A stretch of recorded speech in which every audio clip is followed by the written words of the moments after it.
Welcome to our channel. Before we get started, please consider liking and subscribing so we can bring more stories like this to you. Havenwood's silent suffering. The air in Havenwood smelled of pine and damp earth, a scent that usually brought a sense of deep peace. Today, though, it felt cloying, almost suffocating. Sunlight dappled through the leaves, painting the neat rows of houses in a picturesque glow. But even the light seemed muted, lacking its usual vibrancy. A woman pushing a stroller paused, clutching her chest, her face paling before she continued on, her pace noticeably slower. A group of children played in the park, but their laughter lacked its usual exuberance, replaced by a ragged chorus of coughs.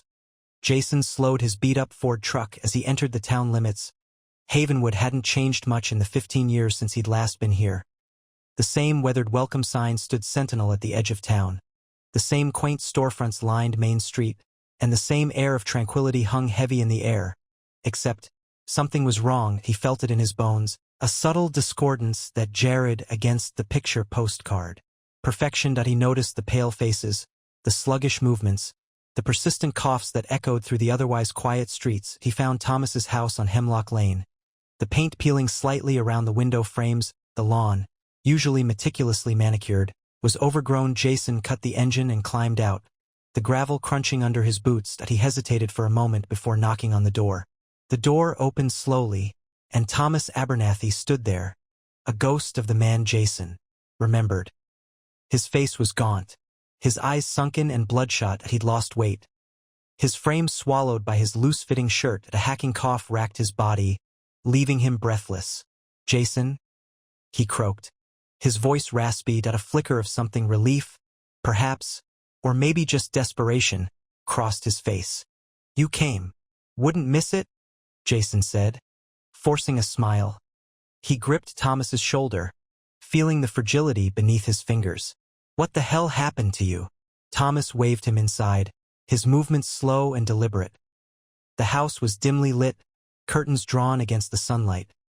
The air inside was stale, thick with the scent of cough syrup and disinfectant. "It's complicated," Thomas said, collapsing onto a worn armchair. He coughed again. A wet, rattling sound that sent a chill down Jason's spine. Jason sat opposite him, his gaze unwavering. "Start at the beginning." Thomas recounted the past few months, his voice barely a whisper. A strange illness had begun to spread through Havenwood, affecting people of all ages. Headaches, fatigue, respiratory problems, skin rashes. The symptoms varied, but the underlying cause remained a mystery. He, as the town doctor, had been inundated with patients, each presenting with the same baffling constellation of symptoms.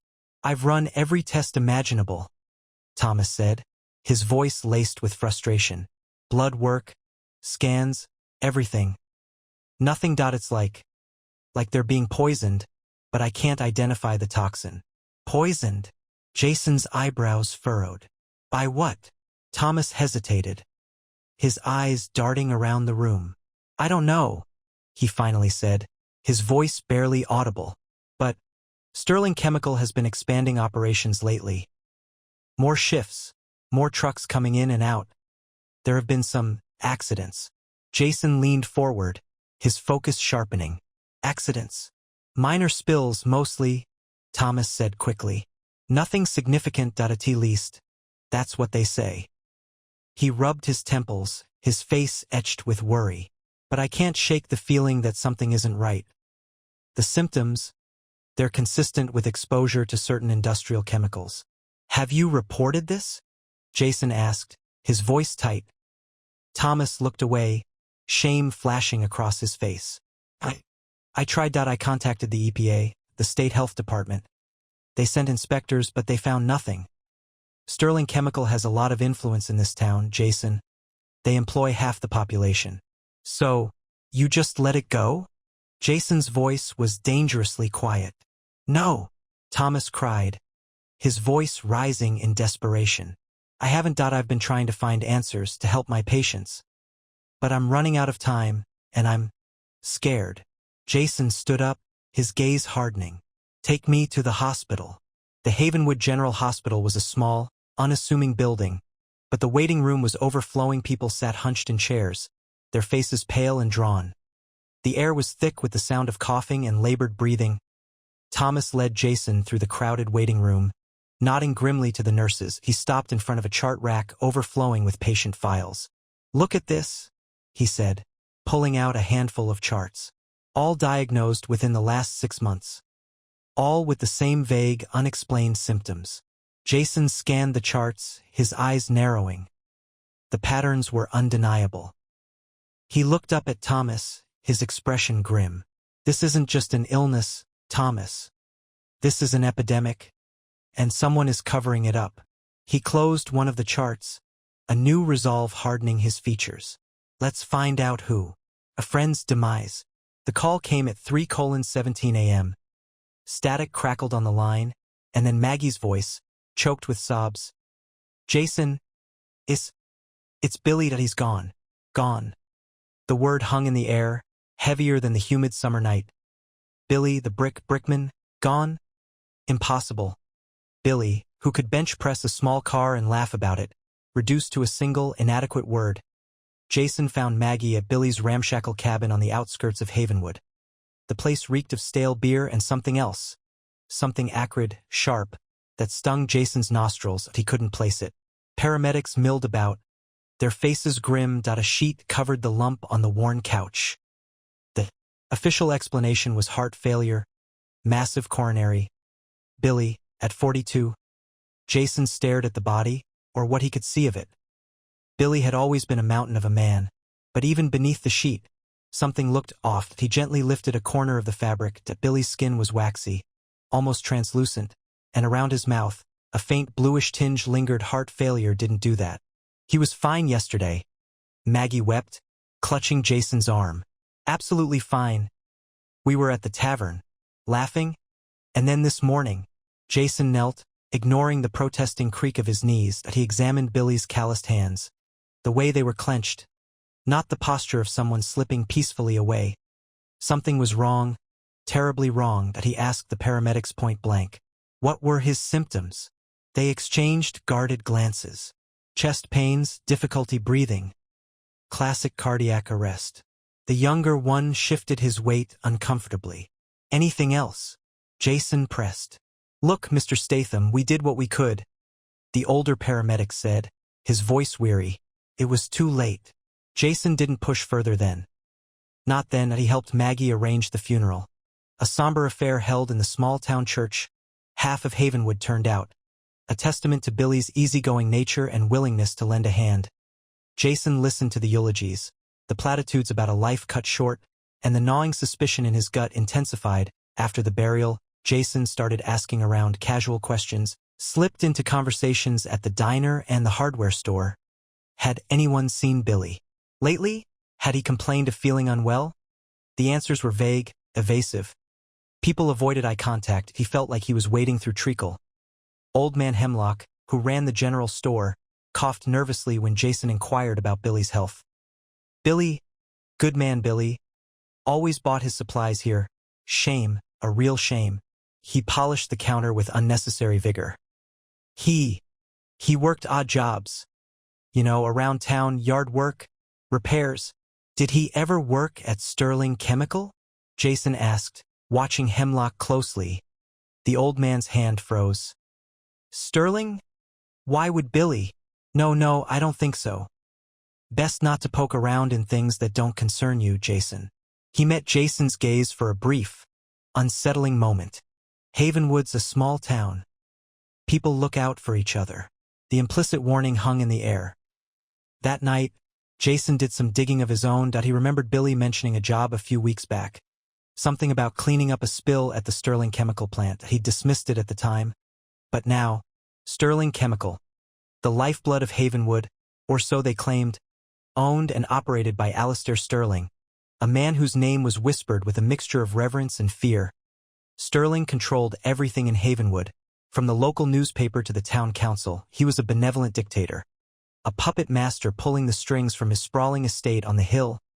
Jason knew he was stepping into dangerous territory. Questioning Sterling was like kicking a hornet's nest. But the image of Billy's pale face, the acrid smell in his cabin, the evasiveness of the townspeople, he couldn't ignore it. He owed Billy more than that. He knew he was alone. He was one man against a corporation, against the ingrained fear and complicity of an entire town. But Jason had faced worse odds before. He had a knack for uncovering secrets, and a stubborn refusal to back down when he knew something was wrong, and he knew, with chilling certainty, that Billy's death was no accident. Corporate shadows. The antiquated computer in the hushed library whirred like an angry insect. Jason narrowed his eyes at the monitor, the endless lines of text blurring as he navigated Sterling Chemical's curated history. Annual reports, impact assessments, press releases, a carefully constructed facade of corporate responsibility. Experience had taught him that truth rarely lingered in plain sight. He bypassed the polished veneer of public relations, burrowing into the digital archives, juxtaposing local news from years past with regulatory filings.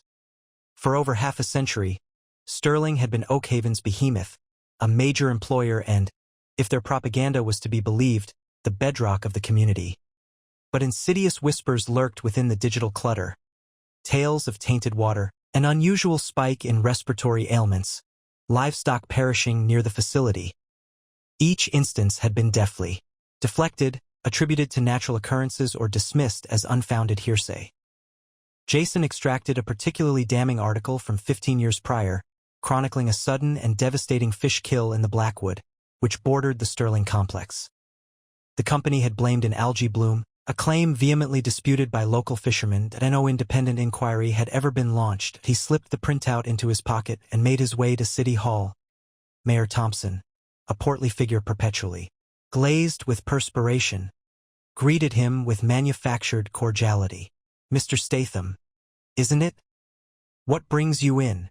Jason placed the article on the mayor's gleaming desk. "This incident with the fish. I'm investigating it." Thompson chuckled, a sound laced with dismissal. "That's water under the bridge, Mr. Statham. Ancient history." Sterling addressed it, compensated the affected parties. Compensated them for what, exactly? Jason inquired, his gaze unwavering.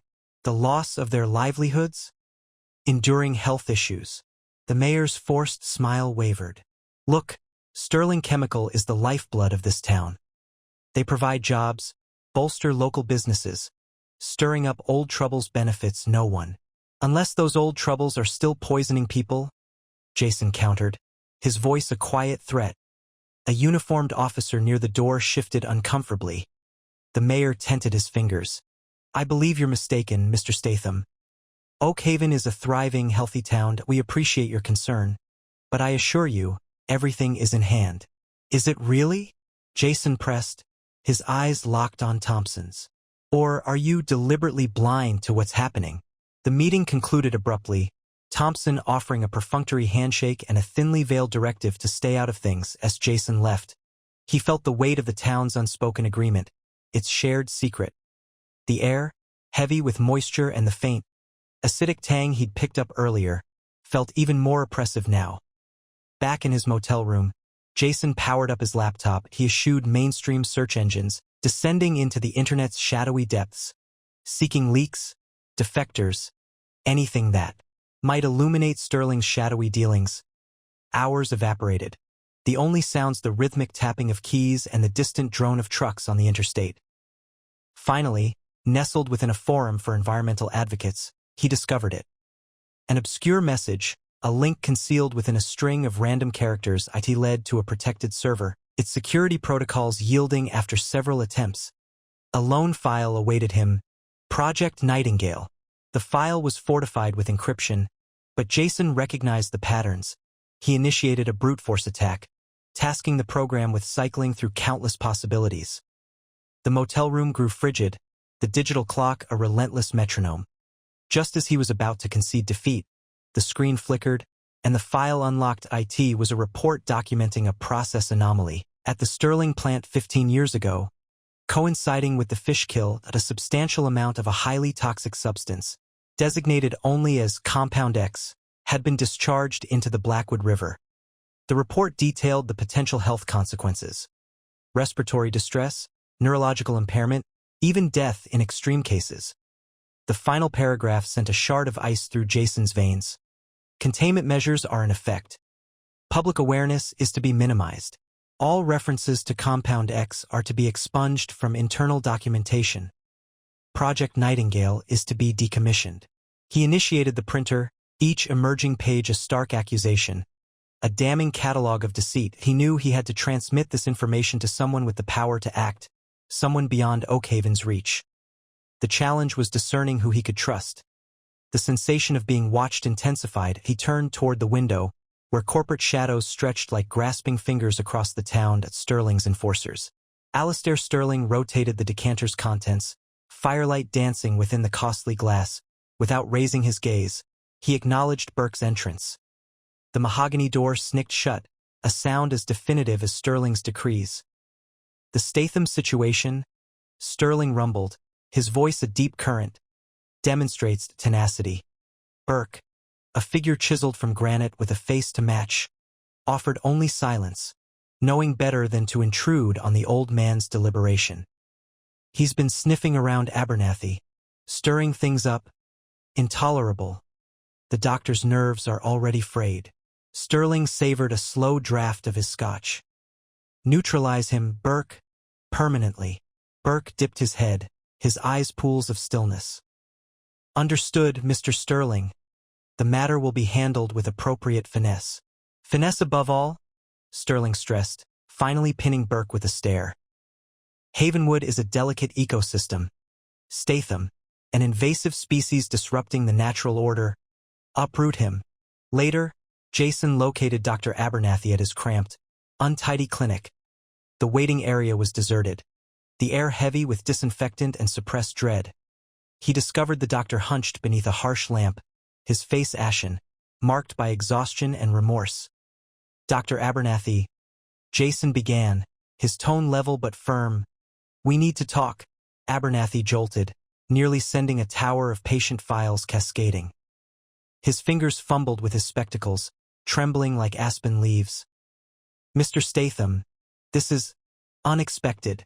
I've reviewed the medical records from recent months, Jason pressed, ignoring the doctor's agitation.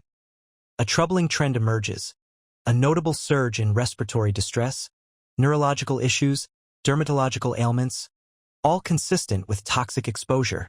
Abernathy wrung his hands, his composure crumbling. Coincidences, Mr. Statham. Seasonal maladies, the ebb and flow of influenza. His voice ebbed, devoid of conviction. Jason leaned forward, his gaze unwavering as a surgeon's. Spare me the platitudes, doctor. These aren't chance occurrences, but symptoms of slow poisoning. Abernathy's shoulders sagged that he resembled a puppet with severed strings. Sterling Chemical. They coerced me. Coerced you how? To manipulate data, minimize symptoms, fabricate diagnoses. They threatened to dismantle my life, my career, my good name. Tears gathered, blurring his vision. I have responsibilities, Mr. Statham. What choice did I have? You were sworn to protect your patients, Jason said, a thread of disappointment woven into his voice. You swore an oath. Abernathy buried his face in his hands, succumbing to sobs. I know that I'm a craven thing, a traitor to my calling.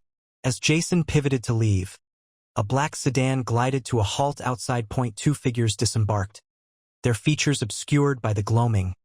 They possessed the bulk of bouncers, their movements precise and ominous. Mr. Statham? One called, his voice a gravelly purr. We require a brief discussion. Jason froze, every sense heightened. He recognized the breed. Hired enforcers, sent to deliver a message. He assessed them in a heartbeat, measuring distances, plotting potential avenues of retreat.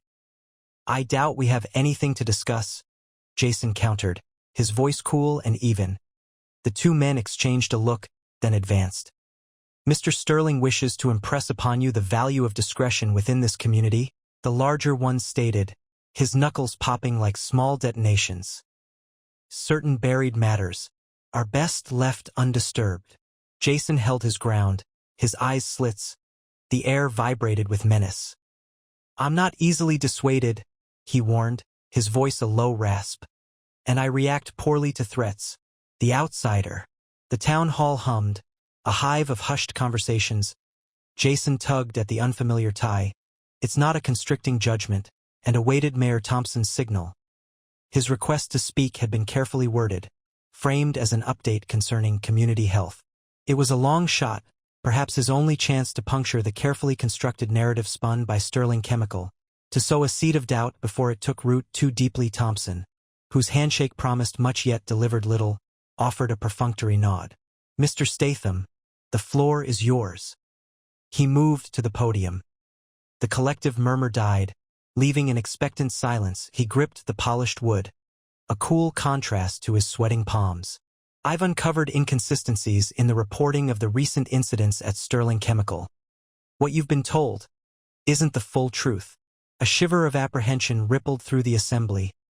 Even Mrs. Henderson, whose prize-winning petunias were as legendary as her faith in the town's institutions, scowled. "Inconsistencies? Explain yourself, Mr. Statham. Sterling has been a boon to this town." "The spill wasn't accidental," Jason stated, his voice unwavering despite his racing heart. "And the released chemicals are far more hazardous than Sterling admits.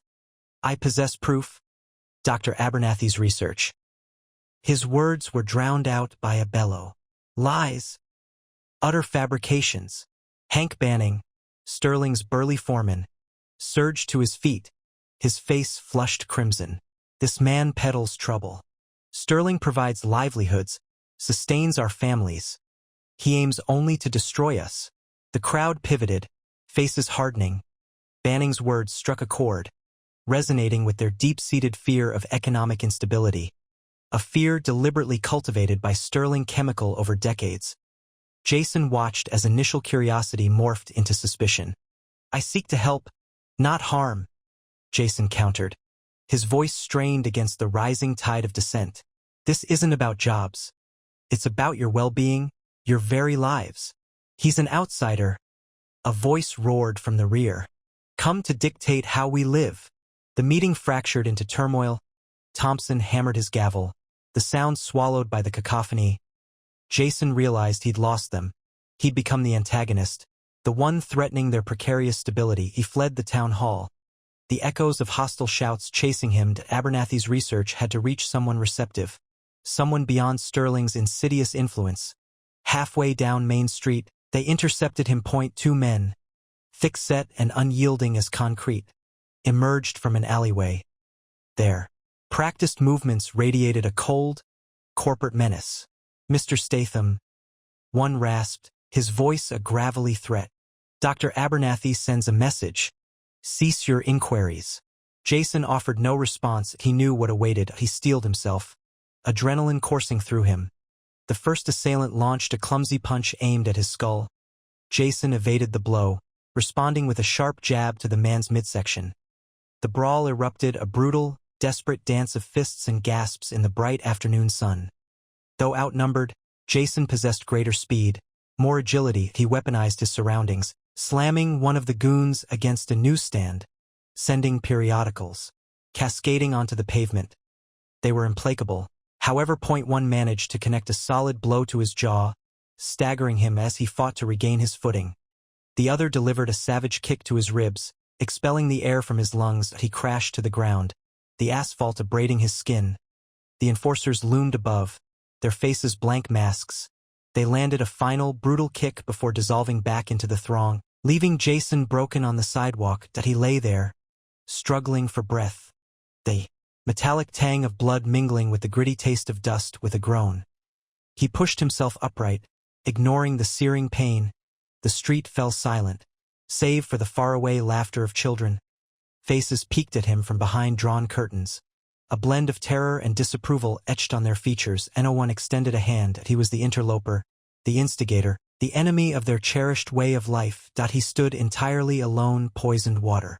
Jason crouched low, the muddy bank slick beneath his boots.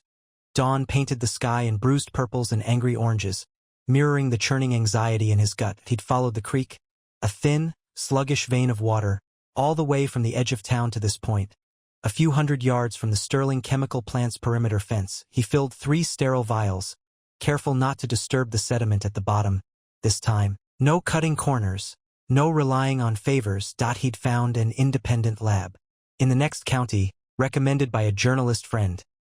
They wouldn't be easily bought. He sealed the vials, labeled them meticulously, and tucked them into his backpack. The sickly sweet smell, a cloying floral scent mixed with something metallic and acrid, hung heavy in the air. Clung to his clothes. A silent accusation. 3 days later, the email arrived. Jason held his breath as he clicked it open, the stark white of the lab report assaulting his eyes. The jargon swam before him, a sea of chemical names and numerical values. He scrolled to the summary, his heart hammering against his ribs. Conclusion: water samples exhibit levels of trichloroethylene, perchloroethylene, and 1,4-dioxane significantly exceeding EPA safety standards. Concentrations indicate a likely source of industrial contamination. Further investigation into potential long-term health risks is strongly advised. He read it again and again. Each time, the words hit him with the force of a physical blow. This wasn't just negligence. This was deliberate, Sterling Chemical knew. They had to know. He crumpled the report in his fist, the paper crackling like dry leaves.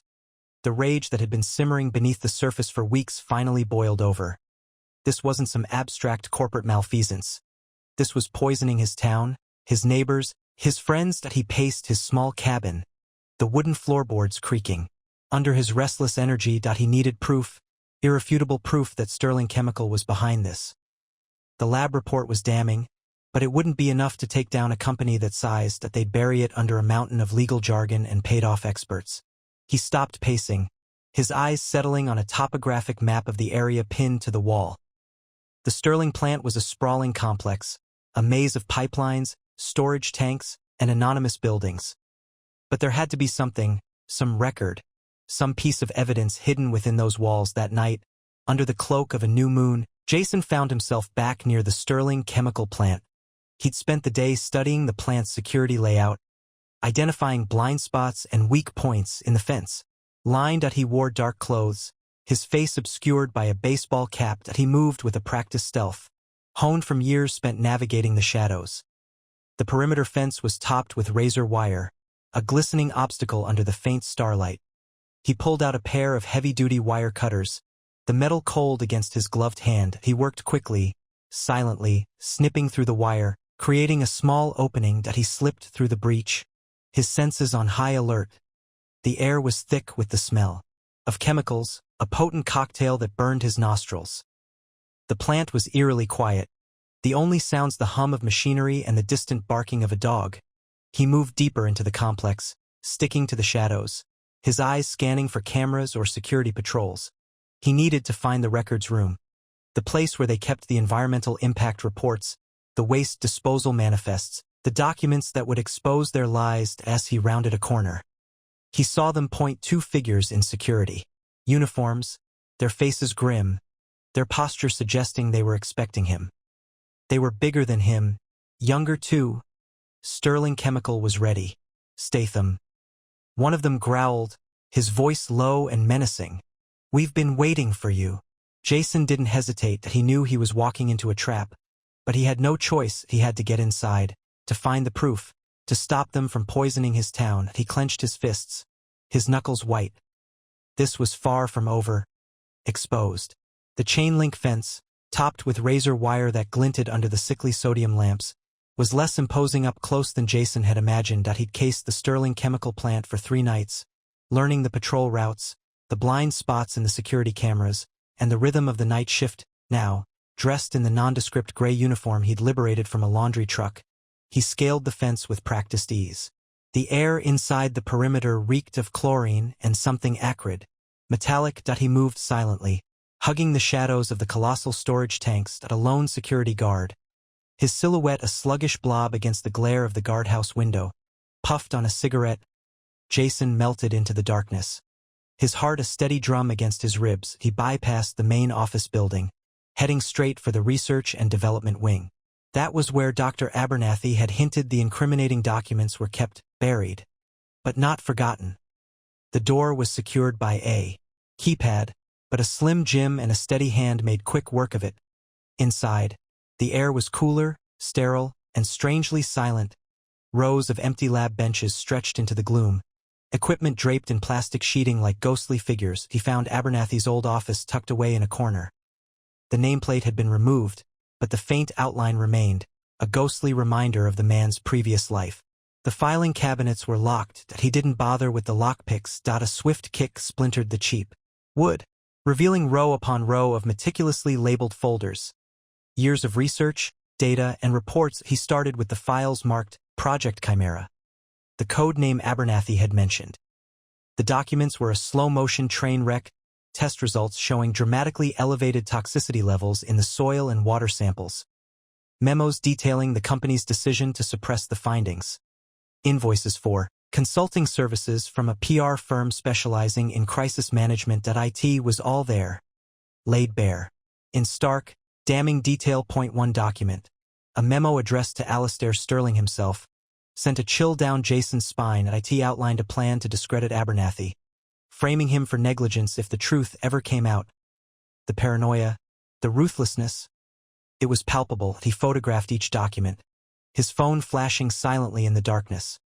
Then, just to be sure, he copied them onto a thumb drive that he slipped out of the plant as silently as he'd entered. The guard was still in his booth, oblivious. Dawn was breaking, painting the sky in shades of gray and orange as he drove to meet Sarah. Sarah was waiting for him at a small diner outside of town, her face etched with anxiety. She looked almost fragile, but Jason knew better. Beneath that exterior was a core of steel. "You got it?" she asked, her voice barely a whisper as he slid into the booth across from her. He nodded, handing her the thumb drive.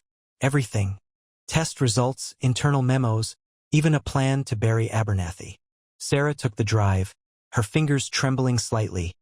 She plugged it into her laptop, her eyes scanning the files.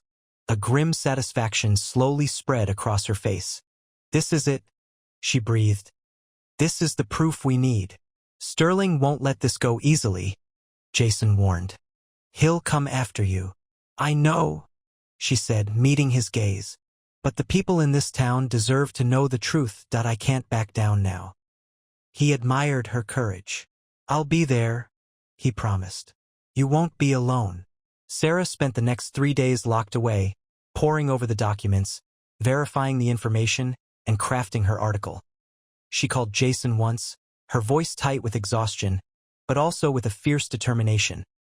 The exposé hit the newsstands on Friday morning. The headline screamed, "Sterling Chemical Poisoning Town. Cover-up Revealed." The story detailed the chemical spill, the suppressed test results, and the company's deliberate deception. It named names, quoted documents, and left no room for doubt. The fallout was immediate and brutal. Sterling's stock plummeted. Protesters gathered outside the plant gates. Politicians called for investigations. The governor declared a state of emergency. Jason watched the news reports from his motel room, a grim satisfaction settling in his gut. He knew this was just the beginning. Sterling wouldn't go down without a fight, and he had a feeling that fight was about to come to him.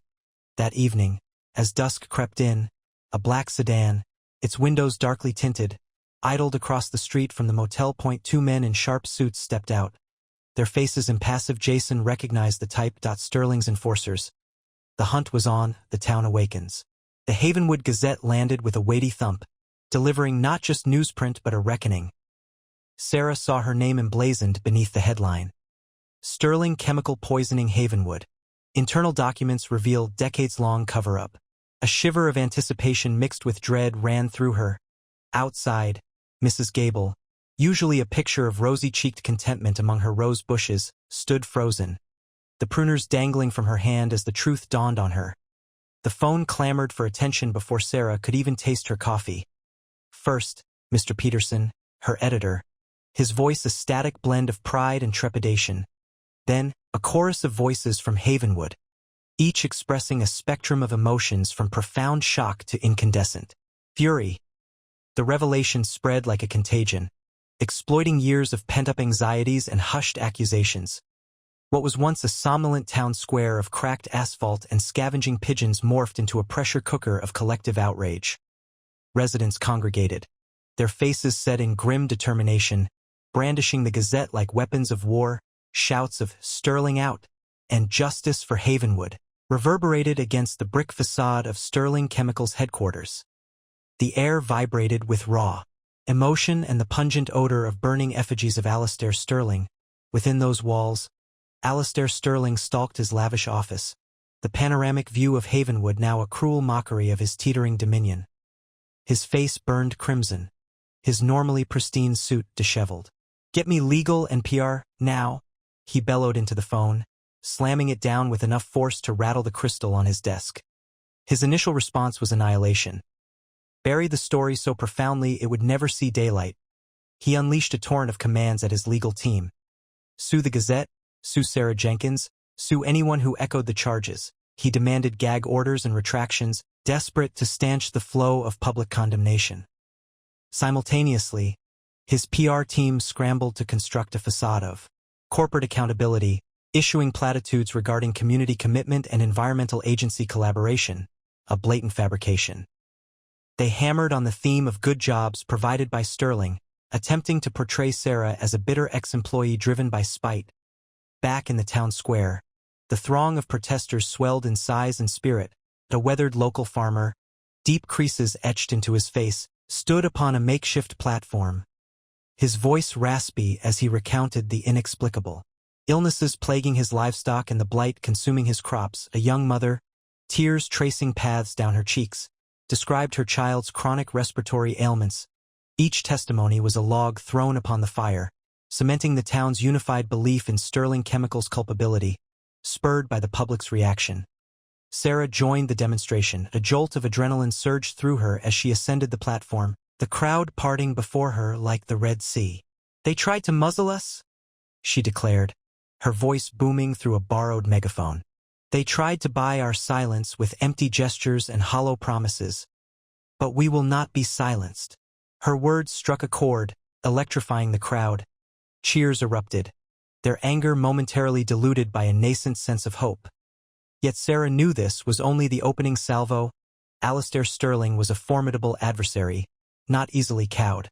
She detected it in the rigid posture of a man in a dark suit observing from across the street, the sun glinting off his sunglasses, undoubtedly one of Sterling's operatives, meticulously recording faces, amassing intel.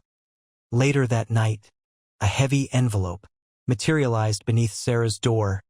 Inside, a single photograph. A blurred image of her walking home from work, her features barely discernible in the dim light. The message resonated with chilling clarity.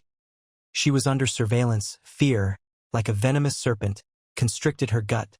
Yet, beneath the fear, a flicker of defiance flared. Intimidation would not work. She possessed the truth, a potent weapon, and she was prepared to wield it. The town was awake, and Sarah knew she had to lead the charge, no matter the personal cost. Justice for Havenwood. The air crackled with animosity. Sterling's men, hulking figures in dark suits, pushed through the crowd, their faces devoid of empathy. Sarah watched, her stomach churning, as one of them shoved old Mrs. Gable to the ground. The woman cried out, her wrinkled hand clutching at her throbbing knee. "Stop it!" Sarah yelled, her voice cracking with fear and outrage. She surged forward, trying to help Mrs. Gable, but another enforcer blocked her path, his eyes cold and indifferent. The crowd surged, a wave of anger rising against the unyielding wall of suits. Jason materialized beside Sarah, his presence a stark contrast to the enforcer's brutishness. "Back away," he said, his voice low and dangerous. The enforcer hesitated, recognizing the steel in Jason's eyes. The scene escalated quickly. Punches were thrown. Shouts turned into screams. Sterling's men, trained in combat, moved with ruthless efficiency, scattering the protesters. Sarah saw a young man, barely out of his teens, knocked unconscious. The news cameras, initially focused on the protests, swung around, capturing the violence in brutal clarity. Jason moved with a speed that defied his size. He deflected blows, disarmed attackers, and shielded the vulnerable. He wasn't fighting to injure, but to protect. He used the enforcers' momentum against them, sending them stumbling and sprawling. "This is what Sterling Chemical thinks of you," Jason roared, his voice cutting through the chaos. "They poison your water, and when you complain, they send thugs to silence you." The cameras zoomed in on Jason's face, then panned to the fallen, the injured, and the terrified. The footage was damning. Alistair Sterling watched the unfolding disaster from his office, his face a mask of fury. His carefully crafted PR strategy was crumbling before his eyes. The live feed on his monitor showed Jason Statham, a one-man wrecking crew, turning his carefully orchestrated suppression into a public relations nightmare. "Get them under control," he bellowed into the phone, his voice hoarse. "I want Statham silenced." But it was too late. The police, alerted by the escalating violence, arrived on the scene. They waded into the fray, arresting both protesters and enforcers. The crowd, emboldened by Jason's actions and the arrival of law enforcement, chanted, "Justice for Havenwood! Justice for Havenwood!" Sarah found herself standing next to Jason amidst the chaos, her heart pounding. "Thank you," she said, her voice trembling. "You saved us." Jason nodded, his gaze sweeping over the scene. "This isn't over," he said grimly. The news of the violence in Havenwood spread like wildfire. The footage of Sterling's enforcers attacking peaceful protesters was replayed endlessly on television and online. Public outrage reached a fever pitch. The Attorney General, facing mounting pressure, authorized a full criminal investigation into Sterling Chemical. Alistair Sterling, confident in his ability to manipulate the system, initially dismissed the investigation as a nuisance.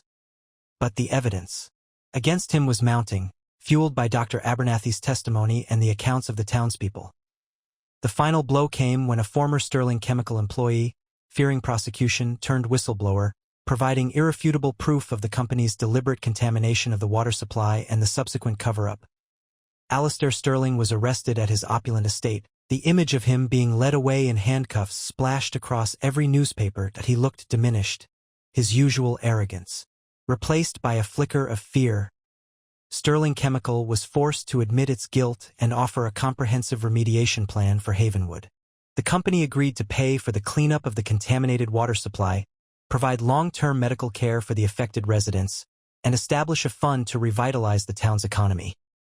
Sarah watched the news of Sterling's arrest and the remediation agreement with a mix of relief and exhaustion. It was a victory, but a costly one.